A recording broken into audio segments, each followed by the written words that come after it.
آپ کو میں اپنی داستان بیان کر رہا ہوں اور اس لیے آپ کے آگے میں سلطانہ کا نام روہنی ہی لوں گا تاکہ آپ فوراً سمجھ جائیں کہ میں اس عورت کی بات کر رہا ہوں اور جس کی روح یا بدروح کو میں نے روہت گڑھ والے قلعے کے مرتبان سے آزاد کر دیا تھا۔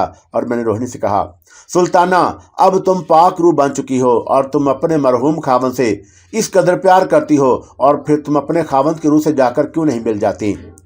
روہنی نے ٹھنڈا سانس بھر کر کہا، اور میرا خاوند ایک نیک انسان تھا اور وہ مسلمان پیدا ہوا تھا، اور پیدا ہونے کے فوراً بعد اس کے کان میں اذان دی گئی، اور اس کی روح جنت کے جس مقام جس درجے میں ہے اور وہاں تک ابھی میری رسائی نہیں، اور جب میری روح کا رہا سہا میل بھی اتر جائے گا تو میں اسی روز اپنے خاوند کی روح سے جا کر مل جاؤں گی۔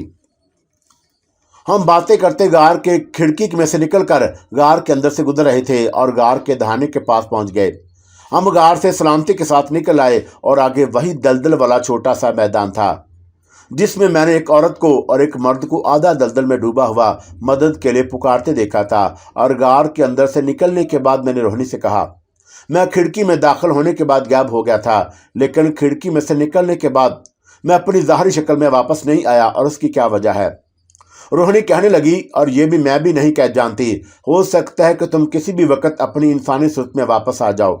غار میں سے نکلنے کے بعد روہنی نے میرا ہاتھ تھام کر مجھے اپنے ساتھ ہی زمین کی سطح پر سے 10-15 فٹ اوپر اٹھا لیا تھا، اور دلدل کے اوپر سے گزرنے کے بعد آگے وہی پہاڑ تھا اور جس میں سے طوفانی دریا نکل کر ایک طرف کا مڑ گیا تھا۔ اور روہنی کہنے لگی، ہم غار میں سے نہیں نکلیں گے بلکہ پہاڑ کے اوپر سے نکل جائیں گے۔